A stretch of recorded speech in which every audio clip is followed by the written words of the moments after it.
Di sebuah desa terpencil di Banjarnegara, kabut tipis selalu menyelimuti setiap pagi. Di balik sawah yang menghampar luas, berdiri sebuah rumah joglo tua yang dihuni oleh seorang dukun karismatik bernama Mbah Slamet. Usianya lebih dari 70, namun tubuhnya masih tegap. Tatapan matanya dalam dan penuh wibawa, membuat siapapun yang menemuinya merasa terintimidasi sekaligus terpesona. Nama Mbah Slamet bukan hanya terkenal di desa itu, melainkan sudah merembet ke kota-kota sekitar. Konon, ia memiliki ilmu yang mampu menggandakan uang. Banyak orang percaya bahwa dengan ritual-ritual gaibnya, selembar uang 100.000 bisa berlipat menjadi berikat-ikat. Namun, seperti semua ilmu gaib, ada syarat dan pantangan yang tidak boleh dilanggar. Cerita Mbah Slamet sampai ke telinga Rudi, seorang pengusaha muda dari kota Purwokerto. Hidup Rudi sedang berada di titik nadir. Usahanya bangkrut, hutang menumpuk, dan keluarganya mulai menjauh karena tekanan ekonomi. Di saat hampir menyerah, ia mendengar kisah dari seorang teman lama. Kalau kau mau bangkit lagi, datanglah ke Banjarnegara. Carilah Mbah Slamet. Ia bisa memberimu jalan. Rudi awalnya menertawakan cerita itu. Baginya, penggandaan uang hanyalah mitos yang sering menipu orang-orang putus asa. Tetapi malam demi malam, bayangan tentang kekayaan instan itu menghantui pikirannya. Hingga akhirnya, dorongan nekat membuatnya menempuh perjalanan menuju desa tempat Mbah Slamet tinggal.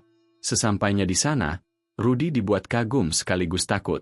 Rumah Mbah Slamet tampak sederhana dari luar, tapi di dalamnya berjejer benda-benda mistis, dupa yang terus menyala, kain hitam putih, keris pusaka, dan sebuah meja kayu tua dengan tumpukan kitab lusuh beraksara Jawa kuno. Mbah Slamet menatap Rudi tajam sebelum berkata dengan suara parau namun penuh keyakinan. Aku tahu maksudmu, nak. Kau ingin kaya. Kau ingin melunasi hutang-hutangmu. Kau ingin dunia kembali memandangmu tinggi. Rudi terperanjat. Bagaimana mungkin Mbah Slamet mengetahui isi hatinya tanpa ia bercerita? Sejenak, kepercayaannya pada hal gaib mulai tumbuh. Mbah Slamet lalu melanjutkan. Aku bisa membantumu. Tapi syaratnya, kau harus ikhlas menjalani ritual yang akan kutentukan. Jangan sekali-kali melanggar pantangannya, sebab akibatnya bisa lebih buruk dari kemiskinan yang kau derita sekarang. Dengan penuh harap, Rudi mengangguk. Ia merasa ini adalah jalan keluar yang ditunggu-tunggunya. Beberapa hari kemudian, ritual pertama dimulai.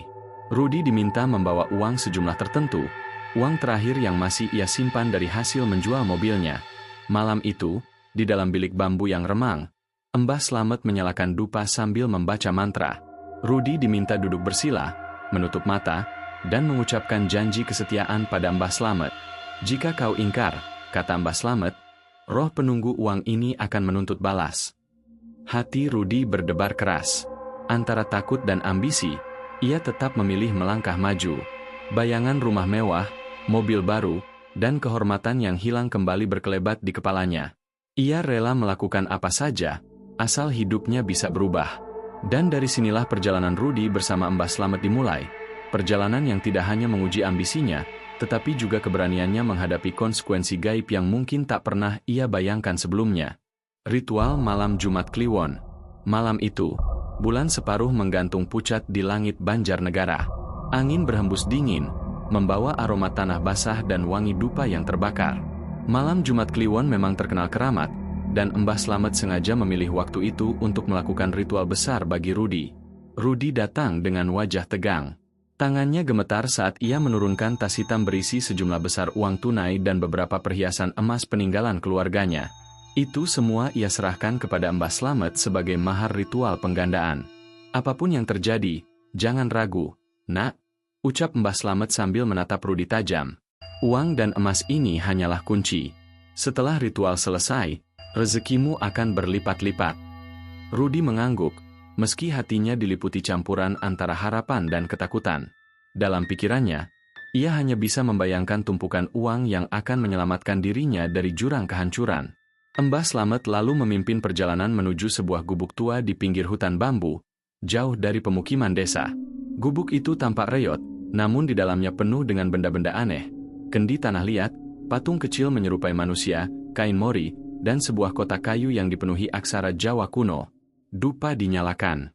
Asap putih memenuhi ruangan, menimbulkan rasa sesak sekaligus menenangkan. Mbah Slamet duduk bersila di depan kotak kayu itu, sementara Rudi disuruh menunggu di luar gubuk. "Jangan sekali-kali mengintip, apalagi masuk," pesan Mbah Slamet. "Jika kau melanggar, maka roh penunggu akan murka." Rudi berdiri di luar, ditemani cahaya redup dari lampu teplok yang digantung di pintu gubuk. Dari dalam terdengar suara mantra berbahasa Jawa kuno, bercampur dengan dentuman gong kecil dan bunyi gamelan samar-samar yang entah dari mana datangnya. Sesekali terdengar suara seperti desahan berat, seolah ada makhluk lain yang ikut hadir di dalam ritual itu. Hatinya makin berdebar.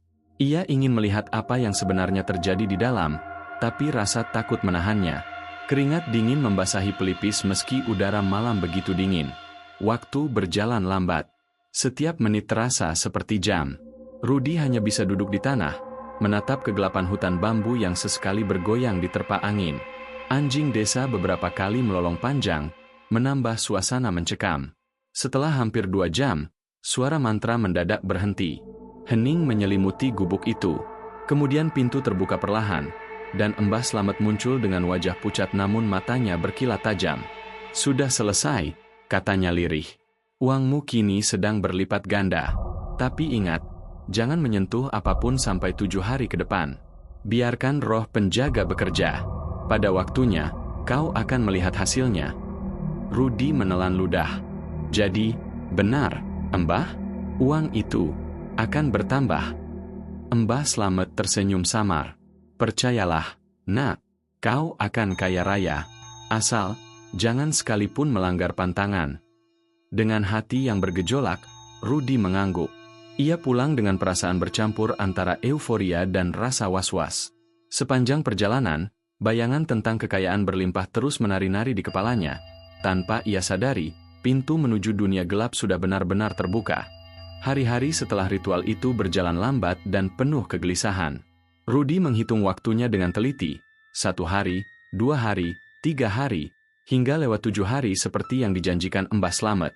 Namun, tidak ada satupun tanda-tanda uangnya kembali, apalagi berlipat ganda. Setiap malam, ia tak bisa tidur nyenyak. Suara-suara ganjil kadang terdengar dari sudut rumah kontrakannya di Purwokerto. Bisikan samar, ketukan di jendela, atau angin dingin yang tiba-tiba masuk tanpa alasan. Ia mencoba menganggapnya sebagai efek sugesti. Yang lebih membuatnya resah justru adalah keheningan dari pihak Mbah Slamet. Saat hari ke-8, Rudi memberanikan diri kembali ke desa. Ia mengetuk pintu rumah joglo tua itu, namun hanya dijawab oleh seorang nenek sepuh tetangga yang berkata pelan, "Mbah Slamet lagi tirakat. Nggih, jangan diganggu. Kalau jenengan butuh, tunggu wae." Namun ketika Rudi menunggu berjam-jam, sosok Mbah Slamet tidak pernah muncul. Ia mencoba menelepon beberapa kali, tetapi setiap kali tersambung, jawaban yang ia terima hanya suara parau yang berkata singkat, "Sabar, nak. Prosesnya belum selesai." Hari ke-10, kesabaran Rudi habis. Ia kembali lagi ke desa itu, kali ini lebih dalam, menyusuri jalan setapak menuju hutan pinus. Beberapa warga yang ia temui hanya saling berbisik, menatapnya dengan tatapan iba bercampur sinis. Di sebuah warung kopi sederhana, seorang bapak tua akhirnya membuka suara. "Sampean korban juga, tuh." "Maksudnya apa, Pak?" tanya Rudi curiga. "Dulu saya juga begitu. Bawa uang, emas, hasil sawah. Katanya bakal berlipat. Tapi sampai sekarang, nggak ada apa-apa. Uang raib, hidup makin sengsara." Kata-kata itu membuat perut Rudi mulas seperti ditusuk. Dari obrolan singkat itu, ia mengetahui ternyata bukan hanya dirinya yang menjadi korban. Ada banyak orang, petani, pedagang kecil, bahkan pegawai dari kota, yang pernah datang ke Mbah Slamet dengan harapan serupa. Semua kisahnya sama, menyerahkan harta, menunggu janji, lalu ditinggalkan. Malamnya, Rudi nekat bertemu dengan seorang pemuda desa bernama Saman, yang mengaku pernah mengikuti ritual serupa 2 tahun lalu. Mereka bertemu di pinggir hutan pinus, di bawah cahaya bulan pucat. Angin malam berhembus lirih, membuat dedaunan pinus bergesekan seperti bisikan panjang. "Aku masih ingat," kata Saman lirih. "Malam itu sama seperti yang kau ceritakan. Ritual, dupa, mantra, dan janji. Tapi yang kudapat hanya kehancuran. Ibuku meninggal tidak lama setelah aku berikan kalung warisan kepadanya. Uang habis, dan setiap malam aku dihantui mimpi buruk. Rudy terdiam. Rasa takut bercampur marah berkecamuk di dadanya. Jika semua orang mengalami hal serupa, berarti Mbah Slamet hanyalah penipu yang berselimut mistik. Namun ada sesuatu yang membuatnya semakin bingung. Mengapa ia tetap merasa seolah ada ikatan gaib setelah ritual itu? Angin dingin dari hutan pinus malam itu terasa seperti menusuk ke tulang, seakan membisikkan, "Kau sudah terikat, Rudy. Tak bisa kembali." Wajah Saman pucat saat menambahkan, "Banyak yang ingin melawan Mbah Slamet. Tapi siapa yang berani? Ada yang coba, malah sakit-sakitan. Ada juga yang tiba-tiba hilang akal. Entah benar karena kutukan, atau sekadar kebetulan. Yang jelas, semua orang takut." Rudy mengepalkan tangan.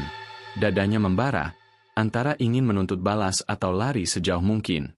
Namun ia tahu, jalan yang sudah dipilihnya malam Jumat Kliwon lalu tidak bisa ditinggalkan begitu saja. Dalam hati kecilnya, ia sadar, ia sedang berhadapan dengan sesuatu yang jauh lebih besar dari sekadar penipuan, sebuah permainan gaib yang berakar dari ambisi dan keputusasaan manusia. Dan malam itu, di bawah desir angin dari hutan pinus, Rudy bertekad, ia akan mencari kebenaran, meski harus menantang langsung Mbah Slamet dan segala rahasia gelap yang mengitarinya. Sejak malam di hutan pinus itu, pikiran Rudy tak pernah tenang. Setiap kali ia mengingat kata-kata Saman, tubuhnya merinding. Ada sesuatu yang janggal, sesuatu yang lebih kelam dari sekadar penipuan uang. Rudy memutuskan untuk menyelidiki lebih jauh. Ia kembali ke desa dengan alasan mencari nasihat dari warga. Namun diam-diam ia menelusuri cerita-cerita yang beredar. Dari obrolan warung, ia mendengar kabar samar. Beberapa orang yang pernah datang ke rumah Mbah Slamet tiba-tiba menghilang tanpa jejak. Awalnya ia mengira itu hanya gosip. Namun semakin ia menggali, semakin nyata kebenarannya. Seorang ibu menangis lirih saat bercerita tentang anak laki-lakinya, seorang pemuda yang dahulu menyerahkan uang hasil jual tanah kepada Mbah Slamet. Dia pergi untuk ritual, tapi tidak pernah pulang. Katanya merantau, tapi aku tahu itu bohong, bisiknya sambil menundukkan wajah. Ada juga seorang bapak yang mengaku kehilangan adik perempuannya. Katanya ikut ritual sama Mbah Slamet. Seminggu kemudian, lenyap. Rumah jadi kosong. Sampai sekarang, tak pernah ketemu, tak pernah ada kabar. Yang membuat Rudy semakin geram adalah kenyataan bahwa tidak ada satupun yang berani melapor. Setiap keluarga korban hanya bisa diam, dicekam rasa takut. Mereka percaya, menantang Mbah Slamet sama saja dengan menantang roh-roh gaib yang menjaganya. Kalau lapor polisi, bisa-bisa kami semua celaka, ujar seorang lelaki tua dengan suara bergetar. Mbah Slamet itu sakti. Senyumnya saja sudah bikin orang ciut nyali. Kau tak tahu apa yang kau hadapi, nak. Namun justru kata-kata itu yang semakin membakar tekad Rudy. Baginya, tidak mungkin semua ini hanya kebetulan. Ia mulai merasa bahwa senyum tenang Mbah Slamet, yang dulu meyakinkannya untuk ikut ritual, sebenarnya menyembunyikan sesuatu yang mengerikan. Rudy lalu kembali menemui Saman. Mereka berdua duduk di tepi sungai kecil yang mengalir tenang di pinggir desa. Saman menatap kosong ke arah air, lalu berbisik. Aku juga dengar ada yang hilang. Tapi setiap kali ada orang bertanya, selalu ada alasan. Katanya merantau, katanya kabur bawa uang, atau katanya sakit dan dikubur diam-diam. Tapi tak ada bukti, hanya kabut. Rudy mengepalkan tangannya. Kita tidak bisa diam saja, men. Kalau benar Mbah Slamet memperdaya banyak orang, bahkan mungkin, mengorbankan mereka, harus ada yang membongkar ini semua. Saman menatapnya lama. Kau gila. Kalau kita melawan, kita bisa jadi korban berikutnya. Rudy terdiam, namun hatinya bergejolak. Ia sadar, dirinya memang sedang berjalan di atas jurang. Tapi lebih dari sekadar uangnya yang hilang, kini ia merasa ada tanggung jawab yang lebih besar, mengungkap kebenaran tentang apa yang sebenarnya terjadi di balik senyum karismatik sang dukun.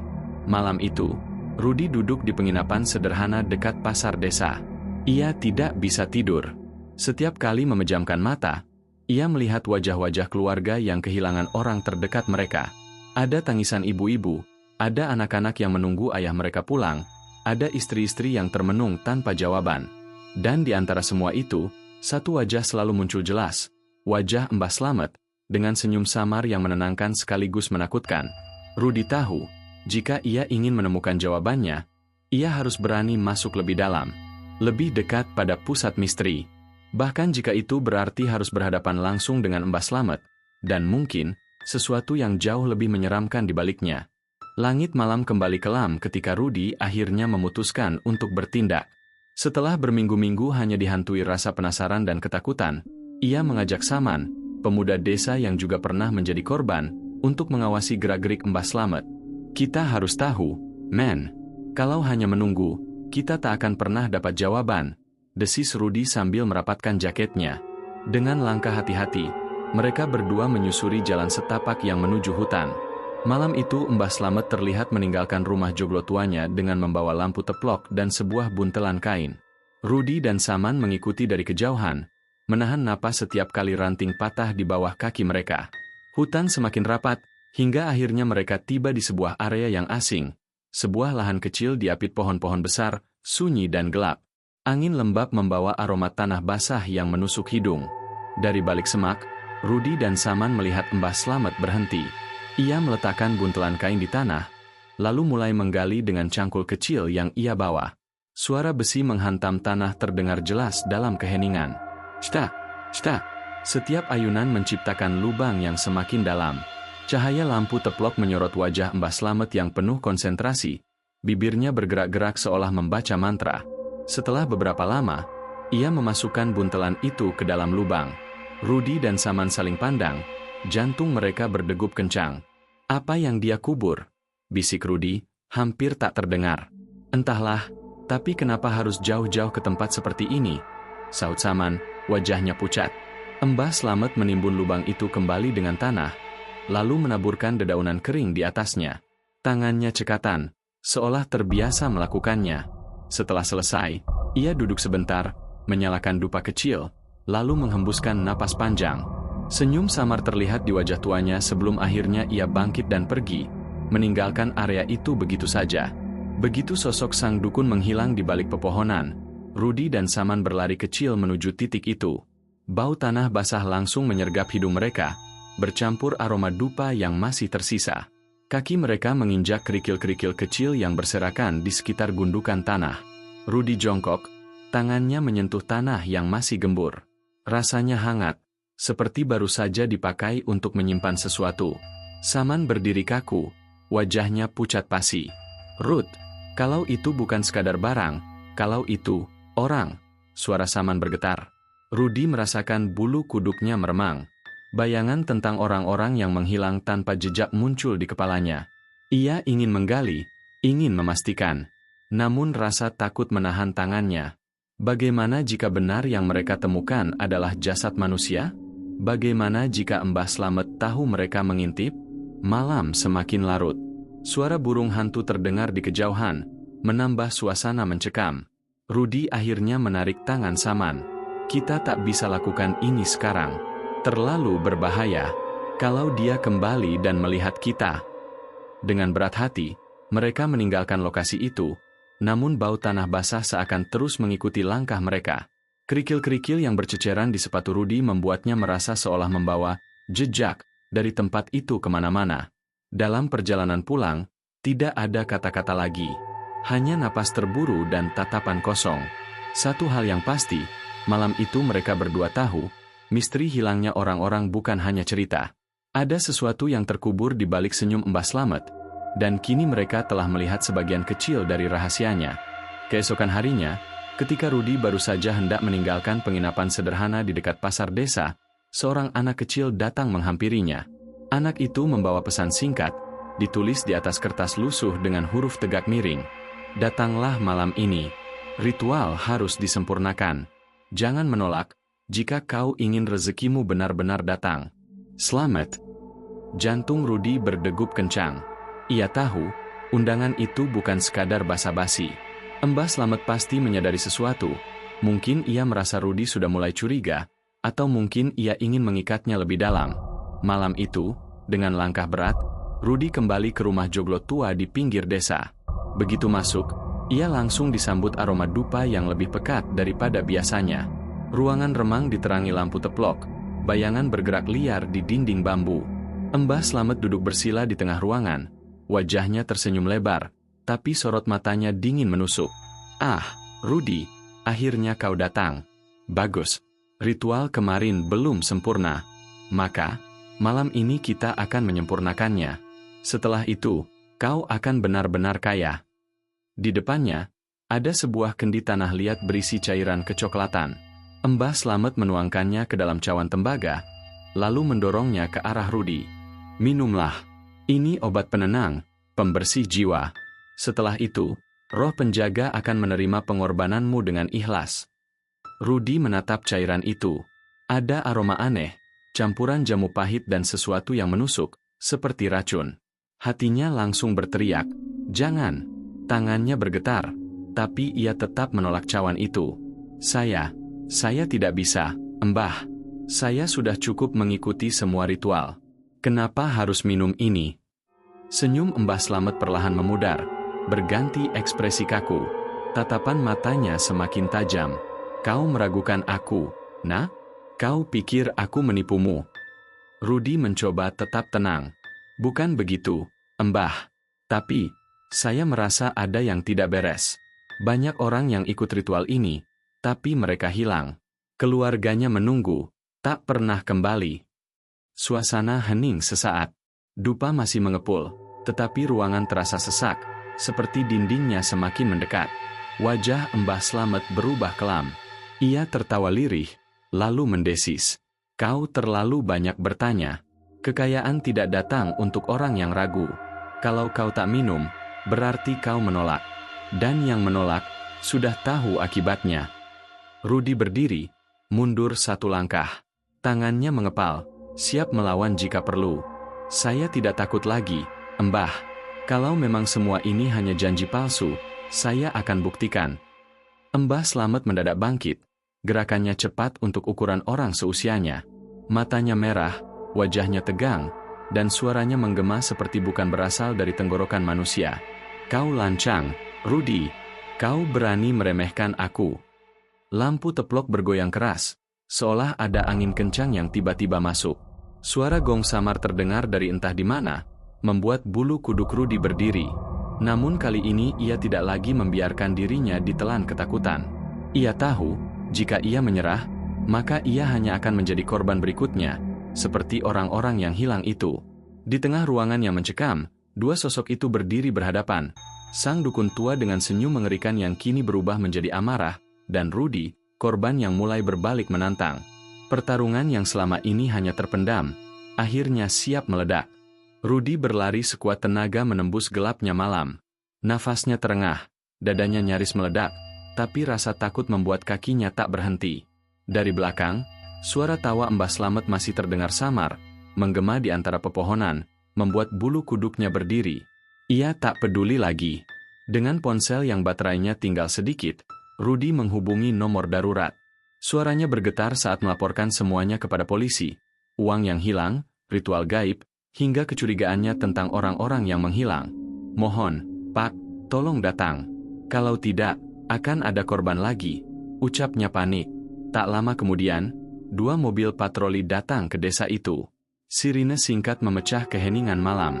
Beberapa warga mengintip dari balik pintu rumah, terkejut sekaligus takut melihat polisi menuju rumah joglo tua milik Mbah Slamet. Di bawah cahaya rembulan yang dingin, aparat bersama Rudy melangkah masuk. Aroma dupa masih menyengat di dalam ruangan, dan di sana duduk Mbah Slamet dengan wajah tenang seolah tak terjadi apa-apa. "Ada apa ini, bapak-bapak polisi? Malam-malam begini datang ramai-ramai," katanya dengan suara datar, senyumnya tipis. Seorang perwira polisi maju selangkah. "Kami mendapat laporan adanya praktik penipuan, bahkan kemungkinan tindak kriminal. Mohon Mbah ikut bekerja sama." Mbah Slamet tertawa lirih, lalu berdiri perlahan. "Penipuan? Saya hanya membantu orang yang datang meminta pertolongan. Kalau ada yang kecewa, itu urusan mereka dengan rezeki, bukan saya. Semua orang di sini tahu siapa saya."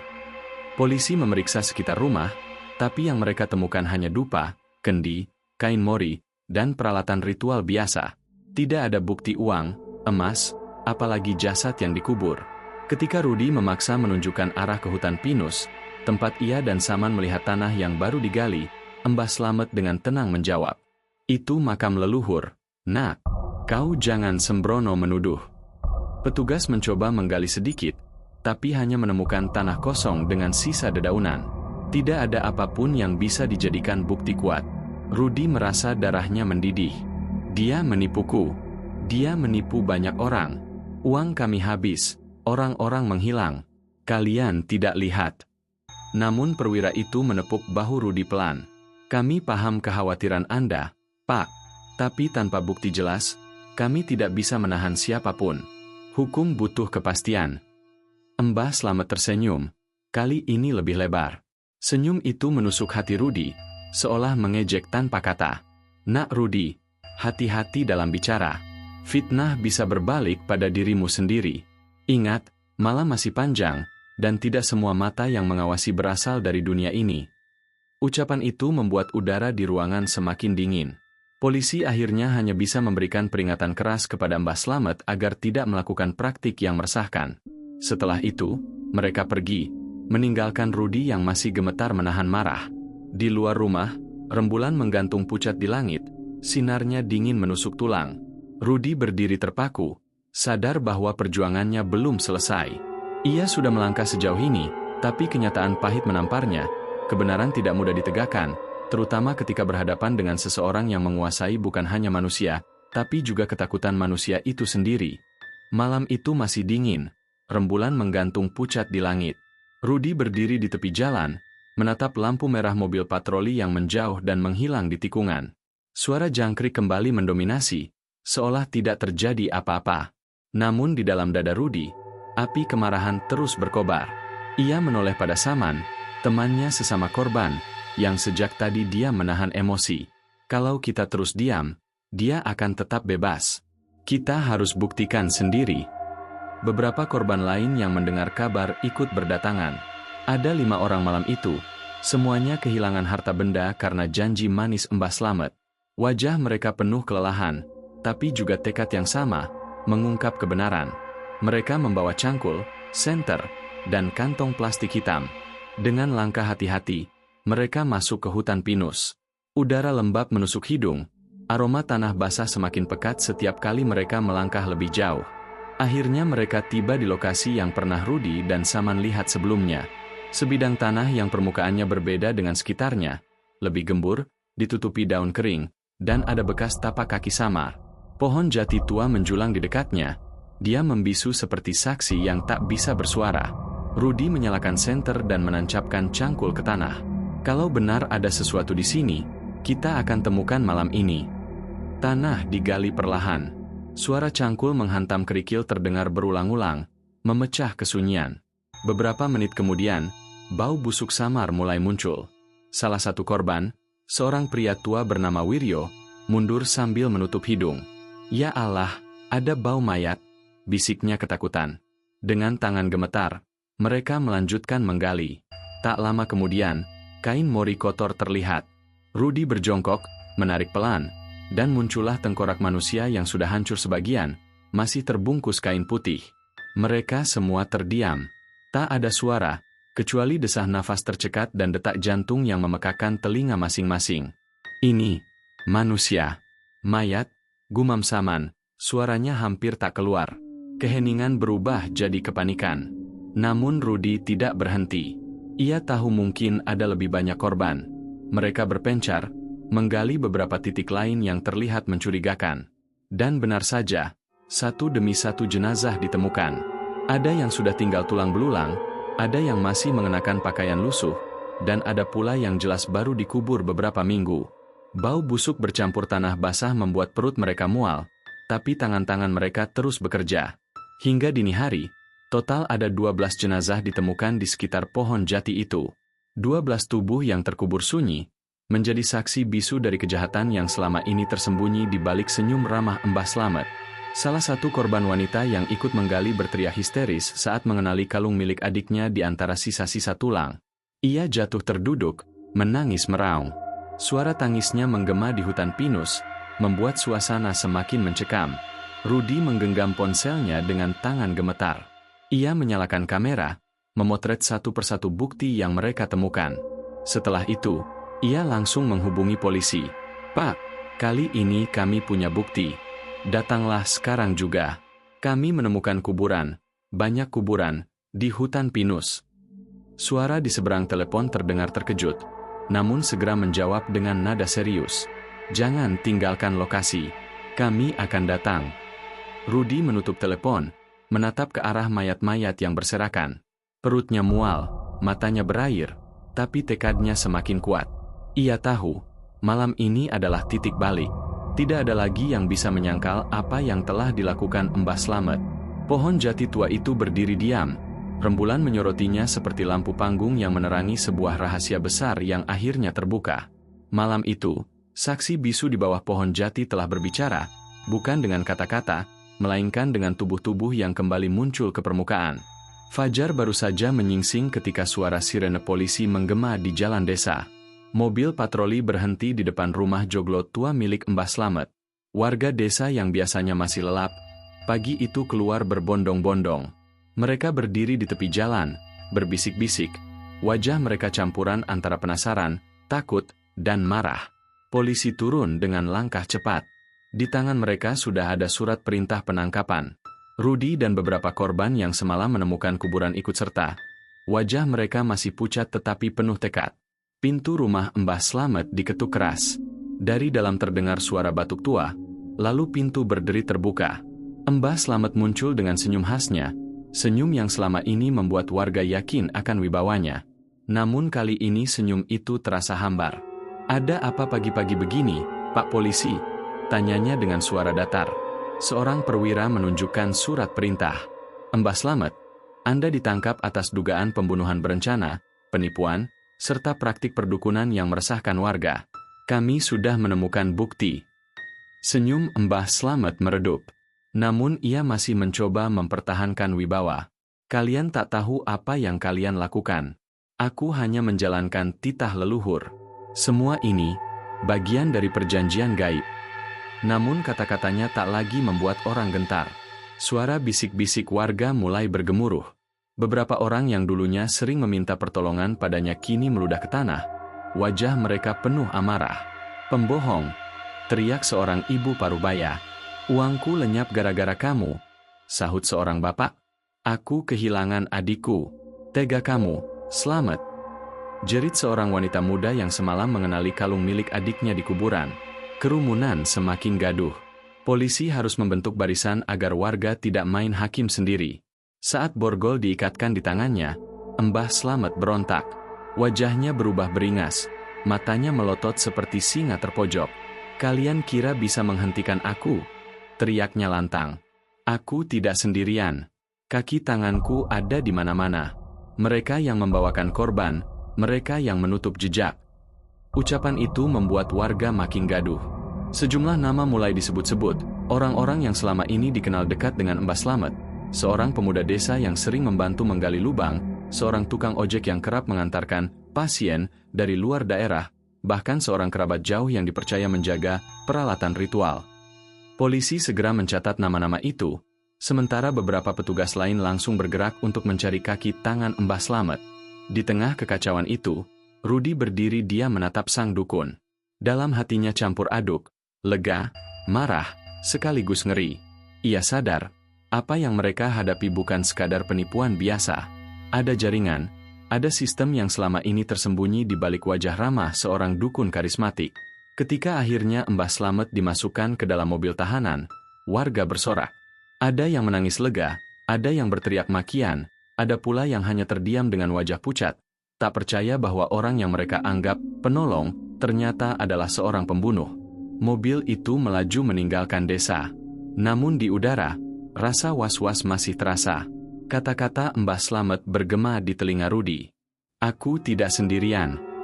Matahari pagi memang sudah terbit, tapi bayang-bayang hitam yang ditinggalkan sang dukun masih menyelimuti desa Banjarnegara itu. Gedung pengadilan di Purwokerto penuh sesak. Kursi-kursi dipenuhi wartawan dari media nasional, keluarga korban, serta warga desa yang dulu pernah menaruh hormat pada Mbah Slamet. Suasana hening tegang saat sidang dimulai. Di kursi terdakwa, Mbah Slamet duduk dengan wajah muram. Borgol sudah dilepas, namun tatapan mata kosongnya menampakkan kepasrahan bercampur kebencian. Jaksa membacakan tuntutan dengan suara lantang. Terdakwa Slamet bin Wargo terbukti melakukan pembunuhan berencana terhadap 12 orang, penipuan dengan modus penggandaan uang, serta praktik perdukunan yang meresahkan masyarakat. Jaksa menuntut hukuman penjara seumur hidup. Setiap kata yang meluncur menohok jantung para hadirin. Beberapa keluarga korban menangis. Rudi, yang hadir di ruang sidang, mengepalkan tangan. Ingatannya melayang kembali pada malam di hutan pinus, pada bau tanah basah, pada tengkorak yang muncul dari balik kain mori. Pembela mencoba memberi argumen, menyebut bahwa terdakwa hanya dipengaruhi keyakinan gaib, dan tidak sepenuhnya sadar. Namun hakim tegas, tidak ada kepercayaan gaib yang membenarkan pembunuhan. Tidak ada alasan spiritual untuk menipu dan menghilangkan nyawa. Ketukan palu terdengar 3 kali, menjatuhkan vonis hukuman seumur hidup penjara bagi terdakwa Slamet bin Wargo. Ruang sidang pecah. Ada yang berteriak lega, ada yang menangis, ada pula yang hanya menunduk pasrah. Bagi sebagian warga, ini bukan hanya penjatuhan hukuman pada seorang dukun, tetapi juga runtuhnya kepercayaan yang selama ini membutakan mata mereka. Wajah Mbah Slamet berubah pucat. Ia menoleh sekilas ke arah Rudi dan korban lainnya, tersenyum samar, lalu menunduk. Senyum itu bukan lagi senyum karismatik yang dulu menipu banyak orang, melainkan senyum getir seseorang yang tahu semua topengnya sudah terbongkar. Kabar nasional. Kasus ini segera menghiasi layar televisi dan halaman depan surat kabar di seluruh negeri. Judul-judul besar muncul. Dukun pengganda uang Banjarnegara divonis seumur hidup. 12 jenazah, puluhan korban penipuan, kepercayaan rakyat runtuh. Desa yang tadinya terkenal karena harisma Mbah Slamet kini dikenal karena tragedi kelam. Para wartawan datang silih berganti, mewawancarai warga dan keluarga korban. Rudi, meski enggan, beberapa kali diminta berbicara. Ia hanya menjawab singkat, "Saya hanya ingin orang-orang tahu bahwa jangan mudah percaya pada janji yang terlalu indah. Semua ada kerja kerasnya. Jangan biarkan keserakahan menutup mata kita." Pemulihan. Bagi korban yang selamat, luka itu tidak hilang begitu saja. Saman masih trauma, setiap kali mendengar suara gamelan atau mantra, tubuhnya gemetar. Seorang ibu yang kehilangan anaknya setiap malam masih bermimpi buruk. Namun, perlahan, dengan saling menguatkan, mereka belajar menerima kenyataan. Rudi sendiri kembali menata hidup. Ia tidak lagi mencari jalan pintas. Uang tabungan yang tersisa ia gunakan untuk membuka usaha kecil. Tidak besar, tetapi cukup untuk membuatnya mandiri. Lebih dari itu, ia belajar bersyukur. Pesan moral. Matahari terbenam di balik hutan pinus, langit Banjarnegara berwarna merah keemasan. Rudi berdiri di jalan desa, memandang pohon jati di kejauhan, tempat di mana rahasia kelam itu pernah tersembunyi. Angin berhembus pelan, membawa aroma tanah basah yang kini terasa berbeda, bukan lagi bau kematian, melainkan pengingat akan sebuah pelajaran berharga. Keserakahan adalah pintu bagi kehancuran. Janji yang terlalu indah untuk menjadi kenyataan seringkali hanyalah jebakan. Dengan langkah mantap, Rudi meninggalkan jalan setapak itu. Hidupnya masih panjang, dan kali ini ia memilih berjalan di jalur yang jujur, meski penuh liku, daripada tersesat lagi dalam kegelapan janji palsu.